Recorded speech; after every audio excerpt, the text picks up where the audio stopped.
I'm Frank Abagnale, and it's a pleasure to be with all of you from all around the world, especially those of you over in Italy, which is my favorite place to be, one of my favorite countries. As many of you know me from the movie, Catch Me If You Can, I obviously ran away from home when I was 16 years old, ended up in the streets of New York, had to be resourceful to survive, so I impersonated an airline pilot for Pan Am for a couple of years. I was a doctor in a hospital for a while. I took the bar exams in Louisiana, passed the bar. I went on to write about $2.5 million in bad checks all around the world before I was old enough to drink at the age of 21. I was arrested when I was 21 by the French police. I served time in the French prisons. I was later extradited to Sweden. I served time in the Swedish prisons. And then I was returned to the United States, where a federal judge in America gave me 12 years in federal prison. I served 4 of those 12 years at a federal prison in Petersburg, Virginia. When I was 26 years old, the government offered to take me out of prison on the condition I go to work with an agency of the federal government for the remainder of my sentence or until my parole had been completed. I agreed to do that. I've been at the FBI now for 44 years. I'm still there, married to my one and only wife for 44 years. I have 3 sons, of one who is an FBI agent, celebrating 14 years in the Bureau himself. One son who develops video games. The last game he developed was Doom for his 25th anniversary.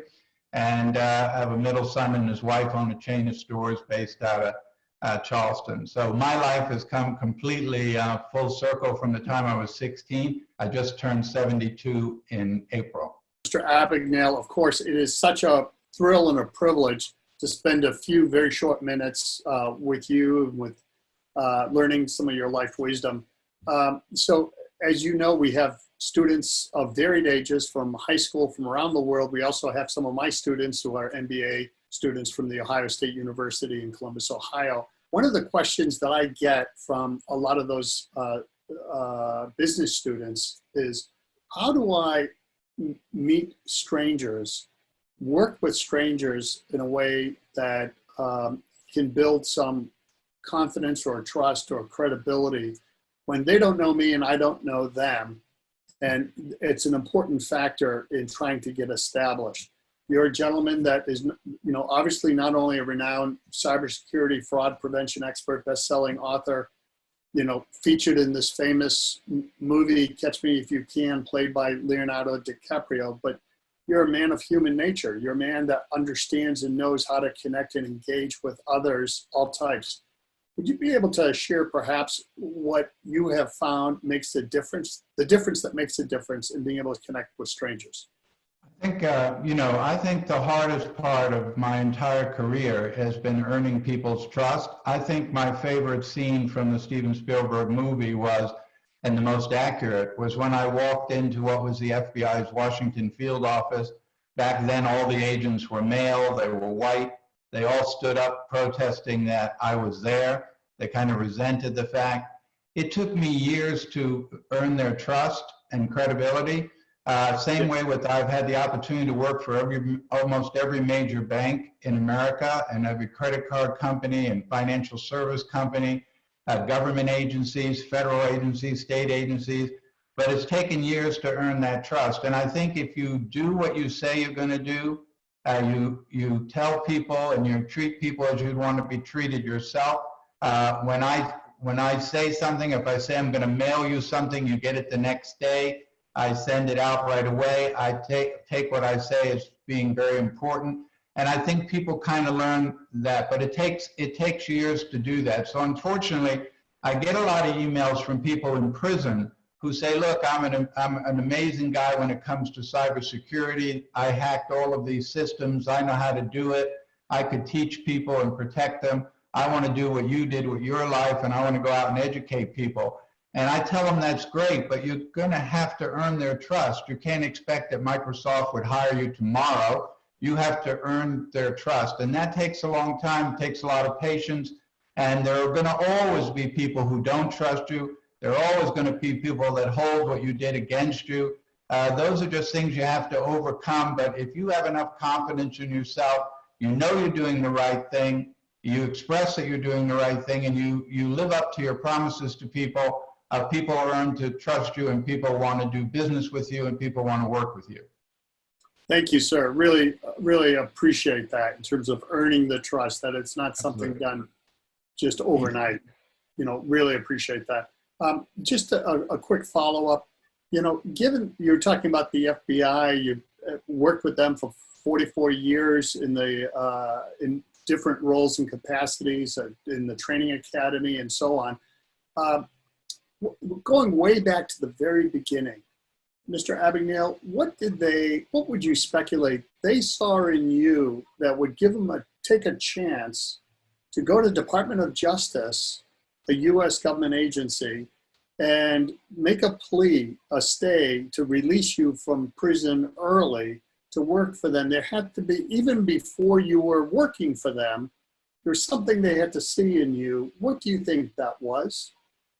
I think, you know, when I started with the FBI, I spent the first few years just doing undercover work. That's how I met my wife.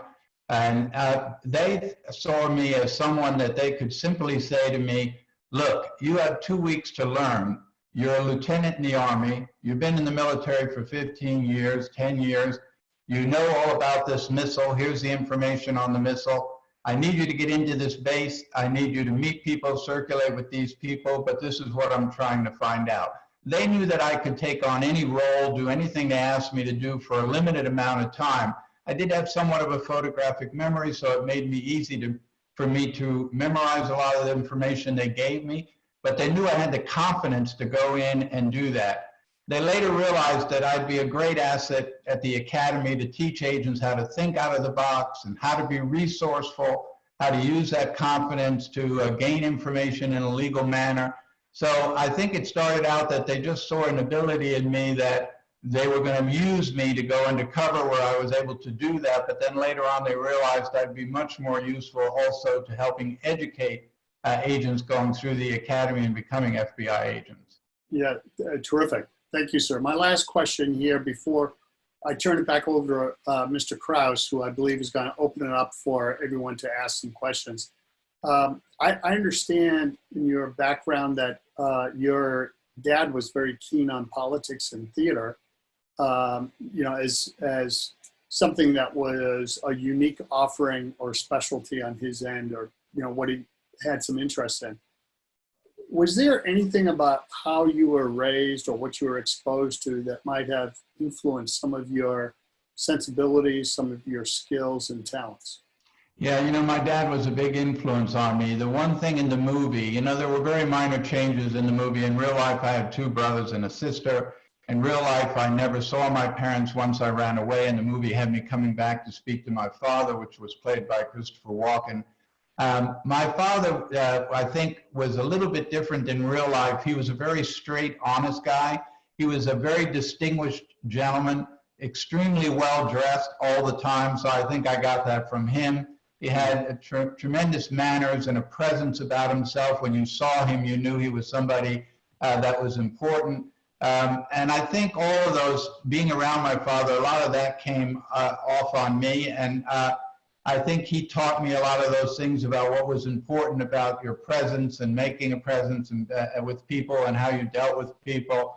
And so I think he was a big influence in my life. And of course, my dad later on in life, he was very, very successful. Later on in life, lost his business, lost everything, but he was the same man. Didn't change him at all. So when he was, I remember him buying this old beat up car, and I said, Dad, how can you ride around a car like that? And he said, son, it's not what kind of car I ride around in or what kind of clothes I wear.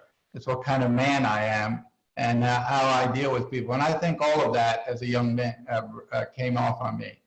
It's quite amazing. I mean, I thought I was very fortunate that it was Steven Spielberg who made that movie. He really liked the redemption side of my life. He liked what I did with my life. I understand that he bought the rights to that movie back when he was making Jaws.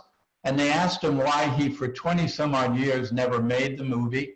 And he said, because I wanted to see what the real Frank Abagnale did with his life before I immortalized him on film.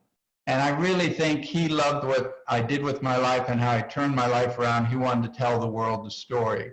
and then of course became an award-winning Broadway musical with the same story but to music, done by Mark Shaman and Scott Whitman, who created Hairspray.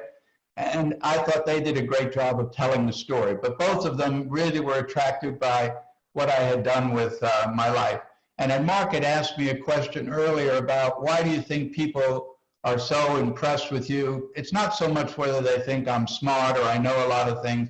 I think people look at that. I did these things at a very young age. I was caught. I went to prison. I eventually paid all the money back, even though I wasn't required to pay the money back. I've worked for my government for more than 4 decades.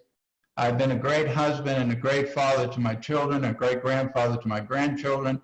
And people feel that, yes, you made a mistake, but you turned your life around and you did something very positive with it. And that's why I think most people have no real serious problems in listening to me today or dealing with me today, because they think I paid my debt and I turned my life around. A couple of things. First of all, career-wise, anyone who gets into the world of cybercrime and goes out and starts becoming a specialist dealing with cybercrime, that's the wave of the future.